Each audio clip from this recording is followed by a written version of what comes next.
बिस्मिल्लाहिर्रहमानिर्रहीम। अस्सलाम वालेकुम dear student, here I am professor Sagir Ahmad और आप लोग देख रहे हैं प्रोफेसर सगीर ज़ूलॉजी चैनल। तमाम स्टूडेंट को फर्स्ट ईयर बायोलॉजी क्लासरूम में वेलकम। डियर स्टूडेंट, आज वंडरफुल सेशन आप लोगों के साथ लेकर आए हैं और बड़ा इम्पॉर्टेंट क्वेश्चन है और अक्सर एग्ज़ाम में ये क्वेश्चन आता है। सम टाइम शॉर्ट क्वेश्चन के लिहाज से आता है, सम टाइम डिटेल क्वेश्चन के लिहाज से आता है और बहुत सारे इस टॉपिक में से एमसीक्यूज़ फ्रेम किए जाते हैं। तो आइए लेक्चर की तरफ चलते हैं और किस तरीके से क्वेश्चंस आते हैं इनको आगे चल के हम डिस्कस करेंगे। आइए, टॉपिक है हमारे पास लेवल्स ऑफ बायोलॉजिकल ऑर्गेनाइजेशन, यानी कि ज़िंदगी की तंजीम नो, लाइफ किस तरीके से एवॉल्व हुई और फर्निश्ड हुई, फ्लोरिश्ड हुई इस लैंड के ऊपर। तो बेसिकली ये जो टॉपिक है ये इवोल्यूशन से रिलेटेड है। आप इसको बिग बैंग थ्योरी से भी रिलेटेड कर सकते हैं। तो लाइफ किस तरीके से स्टेप बाय स्टेप क्या हुई, सिंपल से कॉम्प्लेक्स की तरफ क्या हुई, फॉर्म हुई, उन तमाम लेवल्स को आज हमें डिस्कस करना है। तो आइए, levels of biological organization classified into following levels. अब वो कौन कौन से लेवल्स हैं जिसको बायोलॉजिकल ऑर्गेनाइजेशन को क्लासिफाई किया है। तो लाइफ बड़े सिंपल से कॉम्प्लेक्स की तरफ क्या हुई, इवॉल्व हुई। तो उसमें सबसे पहला लेवल जो बनाया गया है वो है subatomic particles. Second level है atomic level, molecular level, organelles, cell, tissue, organ system, multicellular organism. फिर उस मल्टी सेलुलर ऑर्गेनिज़म का नाम रख दिया स्पीशीज़। फिर अगला लेवल बना पॉपुलेशन, कम्युनिटी, इकोसिस्टम, बायोस्फीयर। तो डियर स्टूडेंट, ये डिफरेंट लेवल से बायोलॉजिकल ऑर्गेनाइजेशन के एग्ज़ाम में एक शॉर्ट क्वेश्चन आता है कि write down the levels of biological organization. तो आपने सिंपल हेडिंग डालकर और इन तमाम लेवल्स के ओनली नेम लिख देने स्टेप बाय स्टेप सीक्वेंस के साथ। तो ये एक शॉर्ट क्वेश्चन आपका अटेम्प्ट हो जाएगा। अब लाइफ देखें बड़ी कॉम्प्लेक्स है, जो कि सिंपल से आहिस्ता आहिस्ता ग्रेजुअली कॉम्प्लेक्सिटी की तरफ फॉर्म हुई और एक ये पूरी बॉडी की क्या हो गई, हमारी फॉर्मेशन हो गई। अब लाइफ बेसिकली उसका जो फाउंडेशन है केमिकल बेसिस पर क्या हुई है, लाइफ फॉर्म हुई है। तो ये भी एक इम्पॉर्टेंट क्वेश्चन आता है कि life build on chemical basis, life build on chemical basis.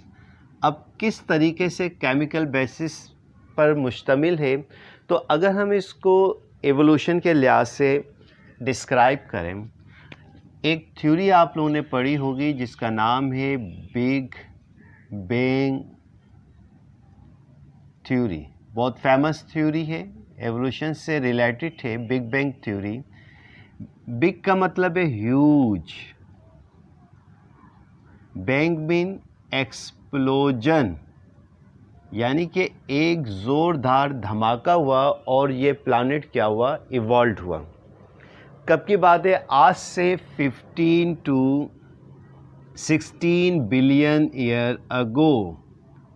ये एक कहानी के तौर पर हम लोग डिस्कस करते हैं, हालांकि कुछ ऐसा है नहीं। आपने देखा होगा कि जब एक्सप्लोजन होता है तो उसमें तमाम चीज़ें टूट फूट का शिकार होती हैं। अब ये देखिएगा किस तरीके का एक्सप्लोजन है जिसमें टूट फूट का शिकार नहीं हो रहा, बल्कि इसमें चीज़ें क्या हो रही हैं, ऑर्गेनाइज्ड हो रही हैं। ये बड़ा एक इम्पॉर्टेंट पॉइंट है। देखिए, एक्सप्लोजन, धमाका हुआ, चीज़ें टूटी फूटी, बिखर गई, लेकिन ये ऐसा एक्सप्लोजन है, नेचुरली एक्सप्लोजन है। तो इसका ये मतलब हुआ कि इस एक्सप्लोजन का जो कॉन्सेप्ट है कोई करने वाला है, कोई ऑर्गेनाइज, वो सिर्फ एक ज़ात है, अल्लाह पाक की। ठीक है, बहरहाल साइंस से इसको हमें पढ़ना पड़ेगा। ठीक है, अब उसको हम साइंटिफिक वे से ले रहे हैं। ठीक है, 15 to 16 billion year ago huge explosion occur, और ये प्लानट क्या हुआ, इवॉल्व हुआ। ठीक है, अब इस प्लानिट में ज़र्रात क्या थे, पार्टिकल्स बिखरे हुए थे, ठीक है ना, पार्टिकल्स क्या हुए, बहुत ज़्यादा बिखरी हुई हालत में थे। अब उन पार्टिकल का नाम क्या रख दिया, उन पार्टिकल का नाम रख दिया हमने सब एटॉमिक पार्टिकल्स, यानी कि इलेक्ट्रॉन है, प्रोटॉन है, न्यूट्रॉन है, और इसका टेम्परेचर बहुत ज़्यादा था। जब ये टेम्परेचर स्लो कूल डाउन हुआ तो इन सब एटॉमिक पार्टिकल ने एक जान बना ली और फिर अगला लेवल फॉर्म हो गया जिसे क्या कहते हैं, एटम कहते हैं। अब एटम जो है फिर ये आपस में ऑर्गेनाइज्ड हुए, क्या बन गए, मॉलिक्यूल बन गए, ठीक है। एटम के बाद क्या बन गए, मॉलिक्यूल बन गए। मॉलिक्यूल से फिर क्या फॉर्मेशन हो गई, कंपाउंड की क्या हो गई, फॉर्मेशन हो गई, और उस कंपाउंड का नाम रख दिया प्रोटोप्लाज्म। क्या फॉर्म हो गया, प्रोटोप्लाज्म। अब ये जो प्रोटोप्लाज्म है जो कि केमिकल बेसिस पर क्या है, मुश्तमिल है। अब लाइफ क्या हो रही है, ऑर्गेनाइज्ड हो रही है। फिर इसके गिर्द आहिस्ता आहिस्ता मेम्ब्रेन क्या हो गई, फॉर्म हो गई, और एक ये माइक्रो ऑर्गेनिज्म क्या हुआ, डेवलप हुआ, सिंगल सेल ऑर्गेनिज्म। तो डियर स्टूडेंट, ये कौन सा ऑर्गेनिज्म है, ये हमारे पास Chlamydomonas. It is a dual in nature. फिर आहिस्ता आहिस्ता आपको ये भी मालूम है कि ये जो क्लेमाइडोमोनास है ये ड्यूअल नेचर रखता है, प्लांट्स भी और एनिमल्स भी। तो जब चेंजेस वाक़या हुई, ये क्लेमाइडोमोनास जो सिंगल सेल ऑर्गेनिज्म है, वो क्लेमाइडोमोनास जो कि लैंड की तरफ चले गए, वो आहिस्ता आहिस्ता प्लांट्स में तब्दील हो गए, और वो क्लेमाइडोमोनास जो कि रिमेन एक्वेटिक रहे, वो आहिस्ता आहिस्ता एनिमल में तब्दील हो गए। ये एक दिन की बात नहीं है, आज से 15 to 16 बिलियन ईयर अगो। अब जब ये लैंड की तरफ गए तो फिर मॉडर्न क्लासिफिकेशन के मुताबिक ये तब्दील हो गए एल्गी के अंदर, फिर मॉडिफाइड हुए, उनको ब्रायोफाइट्स कहने लगे, यानी कि नॉन वेस्कुलर प्लांट्स में तब्दील हो गए। फिर उनकी भी 3 क्लासेस हैं, आप लोगों ने छोटी क्लासेस में पढ़ा होगा, क्लास म्यूसाई, क्लास हेपेटिसी, क्लास एंथोसीरोटी, जिसमें एंथोसीरोटी के अंदर आपके पास हॉर्न यानी कि वर्ड्स आ जाते हैं। फिर वो क्लेमाइडोमोनास यानी कि वो ऑर्गेनिज़म जिनमें मज़ीद ब्रायोफाइट्स में तब्दील हुए तो वो ट्रैकियोफाइट्स में तब्दील हो गए अकॉर्डिंग टू द एवोल्यूशन के लिहाज से। अब ट्रैकियोफाइट्स किसे कहते हैं, वेस्कुलर प्लांट्स को कहा जाता है, जिसमें वेस्कुलर बंडल्स पाए जाते हैं, जाइलम और फ्लोएम। फिर उनको डिफरेंट ग्रुप्स में डिवाइड कर दिया, सालोप्सीडा, लाइकोप्सीडा, स्फेनोप्सीडा, टैरोप्सीडा, स्पर्मोप्सीडा। फिर उसमें से 2 ग्रुप बने, जिम्नोस्पर्म, फिर उसकी भी क्लासिफिकेशन है, जिनेटोफाइटा, जिंकोफाइटा, साइकेडोफाइटा, कोनीफेरोफाइटा, और पाइनस चीड़ के दरख्त वगैरह इवॉल्व हुए। वो ग्रुप जो कि एंजियोस्पर्म में तब्दील हो गया, ठीक है, एंजियोस्पर्म यानी कि सीड जो है फ्रूट के अंदर यूजुअली डेवलप हो रहे हैं, फिर उनको भी 2 ग्रुप में डिवाइड किया, मोनोकॉट है, डाइकॉट है। फिर उनकी फैमिलीज बना दी जो आपके सिलेबस में है, जिनको हम डिस्कस करेंगे कि रोजेसी है, सोलोनेसी है, पपेलियोनेसी है, सीजलपिनेसी है, कुकरबिटेसी है, ठीक है। इसके अलावा और भी बेशुमार यानी कि मालवेसी है, बेशुमार फैमिलीज हैं, पोएसी फैमिली जिसे ग्रैमनी फैमिली भी कहते हैं, ग्रास फैमिली भी कहते हैं। ये आजकल के प्लांट्स क्या हुए, इवॉल्व हुए, ये एक दिन की बात नहीं है। तो ये ऑर्गेनिजम्स ग्रेजुअली क्या है, तब्दील होते चले गए। हालांकि ह्यूज एक्सप्लोजन होता तो इमेजिन करें, जब एक्सप्लोजन होता है तो चीज़ें टूटती फूटती हैं। ये कैसा एक्सप्लोजन है जिसमें चीज़ें क्या हो रही हैं, ऑर्गेनाइज्ड हो रही हैं, सिस्टमिक वे से क्या हो रही हैं, ऑर्गेनाइज्ड हो रही हैं। तो अब वो क्लेमाइडोमोनास जो कि पानी में रहे वो चेंज हो गए डिफरेंट एनिमल्स के अंदर। अब देखिए किस तरीके से ऑर्गेनाइज्ड हुए। साइंस ये कहती है कि ये तब्दील हो गए किसके अंदर, प्रोटोजोन्स के अंदर, जिसमें अमीबा, पैरामीशियम आ जाते हैं। फिर ये तब्दील हो गए फाइलम पोरीफेरा के अंदर, जिसमें स्पंजिस आ जाते हैं।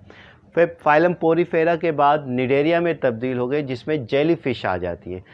फिर आहिस्ता आहिस्ता ग्रेजुअली जब चेंजेस हुई तो ये निडेरियंस प्लेटीहेलमिन्थेस में तब्दील हो गए जिसमें प्लेनेरिया और टेपवर्म आ जाते हैं। फिर ये तब्दील हो गए किसके अंदर, निमाटोड्स के अंदर, एस्केरिस आ गई। एस्केरिस के बाद फिर एनिलिडा, अर्थवर्म आ गए, मोलुस्का आ गए, आर्थ्रोपोडा आ गए, ठीक है, इकाइनोडर्मेटा आ गए जिसमें स्टारफिश आ जाती है, हेमिकॉर्डेटा, बिलानोग्लासेस, गीगेस। देखें किस तरीके से ऑर्गेनाइज्ड एक्सप्लोजन हुआ। फिर कॉर्डेटा फॉर्म हुए। कॉर्डेटा की 5 मेजर क्लासेस हैं।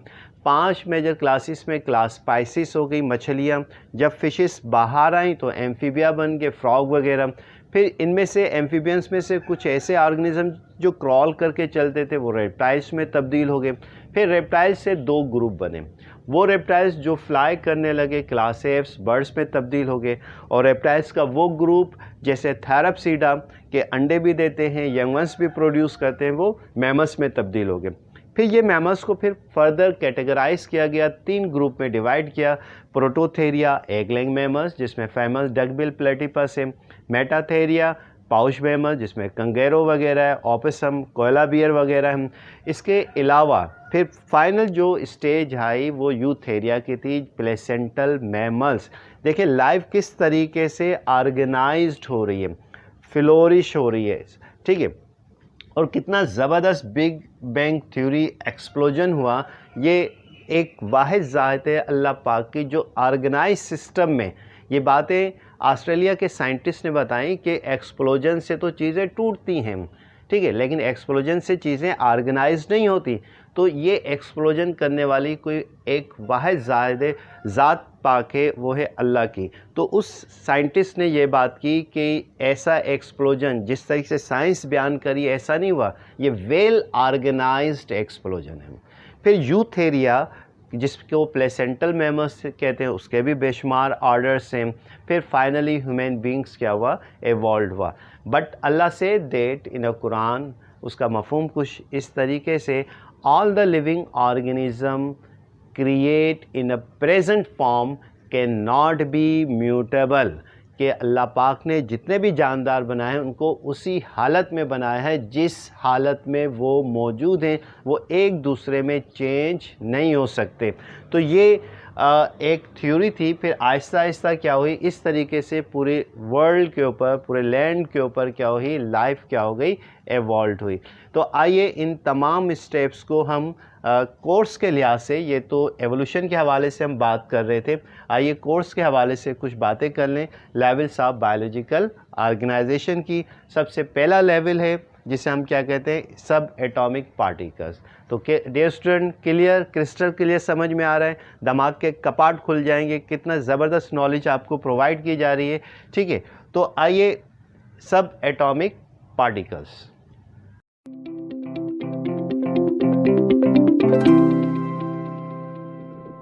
डियर स्टूडेंट, लाइफ का पहला लेवल सब एटॉमिक पार्टिकल्स, जो पार्टिकल्स बिखरी हुई हालत में थे, ठीक है, वो सब एटॉमिक पार्टिकल्स कहलाते हैं। अब कौन कौन से particles make atom are called subatomic particles, यानी वो पार्टिकल्स जो आपस में मिलकर एटम बनाते हैं उनको हम क्या कहते हैं, सब एटॉमिक पार्टिकल कहते हैं। वो कौन से हैं, इलेक्ट्रॉन है, प्रोटॉन है और न्यूट्रॉन। फिर लाइफ ऑर्गेनाइज्ड हुई, अगला लेवल फॉर्म हुआ जिसे क्या कहते हैं, एटॉमिक लेवल कहते हैं। कौन सा लेवल कहलाता है, atomic level, atom, atomic level. अब what do mean by atom, इसको मुख्तलिफ तरीक़ों से डिफ़ाइन किया जा सकता है। एटम सबसे पहले लेवल्स ऑफ बायोलॉजिकल ऑर्गेनाइजेशन के लिहाज से कि electron, proton and neutron are assembled together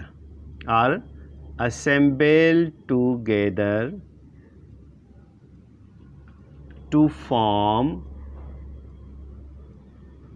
atom, यानी कि यही इलेक्ट्रॉन प्रोटॉन आपस में मिलकर क्या बनाते हैं, एटम बनाते हैं। या फिर आप एटम को इस तरीके से भी डिफ़ाइन कर सकते हैं के smallest unit of matter is called atom. Smallest unit of matter is called atom. यानी कि मादे का छोटे से छोटा पार्टिकल्स क्या कहलाता है? एटम कहलाता है। अब मैटर क्या है? हर वो चीज़ जो जगह घेरे और वज़न रखे उसे मैटर कहते हैं। और यही यानी कि एटम्स जो हैं, मैटर जो है बेसिकली किस पर मुश्तमिल है? एलिमेंट पर मुश्तमिल है। और एलिमेंट का बेसिक यूनिट भी क्या कहलाता है? एटम कहलाता है, जिसमें उस एलिमेंट की तमाम प्रॉपर्टीज़ क्या होती हैं? मौजूद होती हैं। अगर हम डियर स्टूडेंट एटम की बात करें, कौन से एटम फॉर्म हुए? जैसे फॉर एग्ज़ाम्पल कार्बन एटम है, जिसको आप सी से ज़ाहिर करते हैं। नाइट्रोजन है, जिसको आप कैपिटल एन से ज़ाहिर करते हैं। ऑक्सीजन है, जिसे आप ओ से ज़ाहिर करते हैं। तो अब जब एटम की बात हुई, लेट्स सपोज दैट कि ये हमारे पास क्या है? एटम है। और ये एटम का क्या है? न्यूक्लियस है। ठीक है। एटम के चारों तरफ जो गोल रास्ते होते हैं उनको ऑर्बिट या शेल का नाम दिया जाता है। ऑर्बिट कह लें या शेल कह लें। ये हमारे पास शेल है और इसके दरमियान में राउंड बॉडी पाई जाती है, जिसे क्या कहते हैं? न्यूक्लियस कहते हैं। ठीक है। अब इस शेल के अंदर इलेक्ट्रॉन क्या करते हैं? रोटेट करते हैं, जिसे ई बार से ज़ाहिर करते हैं। इसलिए ज़ाहिर करते हैं कि इस पर नेगेटिव चार्ज होता है। जबकि न्यूक्लियस में प्रोटॉन को पी से ज़ाहिर करते हैं, न्यूट्रॉन को एन से। अच्छा, जितने इलेक्ट्रॉन होंगे उतने ही प्रोटॉन। इसका मतलब है कि प्रोटॉन पर क्या होगा? पॉजिटिव चार्ज होगा। तो ओवरऑल एटम क्या होता है? न्यूट्रल होता है। तो ये हमारे पास क्या है? एटम है। और एटम क्या है? मैटर का बेसिक यूनिट है। ये मैटर किस पर मुश्तमिल होते हैं? एलिमेंट पर मुश्तमिल होते हैं। और एलिमेंट का बेसिक यूनिट भी क्या कहलाता है? एटम कहलाता है, जिसमें उसकी तमाम प्रॉपर्टीज़ क्या होती है? मौजूद होती हैं। अगर डियर स्टूडेंट हम एलिमेंट की बात करें, एलिमेंट किसे कहते हैं? The smallest unit of an element, उस smallest unit of matter is called element which have all the properties. अब ये जो एलिमेंट है, नेचर के अंदर नेचुरल जो एलिमेंट हैं, नेचुरल एलिमेंट कितने हैं? 92 हैं।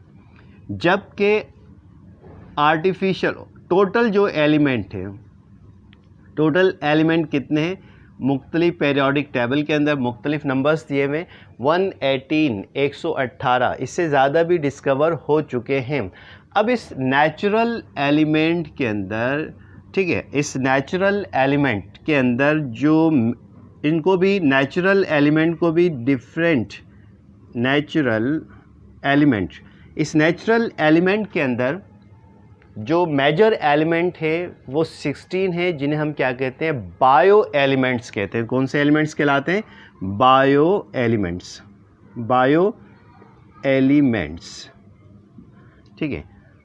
ये जो बायो एलिमेंट्स हैं, इसमें कुछ मेजर हैं और कुछ माइनर हैं। मेजर कितने हैं? 6 हैं। माइनर कितने हैं? 10 या इससे ज़्यादा भी हो सकते हैं। ओवरऑल कितने हैं bio elements? Overall 16 bio elements हैं। कितने हैं? 16, जिसमें से मेजर 6 हैं और माइनर क्या हैं? 10 हैं। अब यही बायो एलिमेंट्स आपस में मिलकर क्या बनाते हैं? बायोमास बनाते हैं किसी भी ऑर्गेनिज्म का। तो अगर आप बायो एलिमेंट को डिफाइन करना चाहें कि what do mean bye bio elements, those elements which make the biomass of the organism are called bioelements। बहुत सिंपल सी डेफिनेशन है। those elements which help in the formation of biomass of organism are called bioelements। कितने में से? Natural 92 हैं। उन 92 में natural bio elements 16 हैं और उसमें से भी मेजर 6 हैं और माइनर क्या है 10 है। अब ये जो मेजर 6 हैं ये कौन कौन से हैं? अगर हम मेजर की बात करें तो मेजर में नाइट्रोजन आ जाता है, ऑक्सीजन आ जाता है, ठीक है, इसके अलावा हाइड्रोजन आ जाता है, कैल्शियम आ जाता है, नाइट्रोजन आ जाता है, और कौन है, फास्फोरस आ जाता है, ठीक है। ये हमारे पास 6 क्या है यूजुअली मेजर बायो एलिमेंट्स हैं। जबकि माइनर बायो एलिमेंट्स में हमारे पास सल्फ़र है, सोडियम है, क्लोराइड है, ठीक है, आयरन है, आयोडीन है, फ्लोराइड है, ठीक है, एक्सेट्रा वगैरह वगैरह। तो ये माइनर एलिमेंट्स में आ जाते हैं। ये तमाम एलिमेंट्स आपस में मिलकर ओवरऑल क्या कहलाते हैं, बायो एलिमेंट्स। और बायो एलिमेंट्स जो हैं आपस मिलकर बायोमास की क्या करते हैं, फॉर्मेशन करते हैं by the different chemical reaction. जब ये एलिमेंट्स या एटम आपस में मिलते हैं तो लाइफ का अगला लेवल स्टार्ट हो जाता है, जिसे आप क्या कहते हैं, मॉलिक्यूल्स कहते हैं। तो आइए डिस्कस करते हैं स्टूडेंट मॉलिक्यूलर लेवल। इसका स्क्रीनशॉट ले लें जब तक से आप लोग।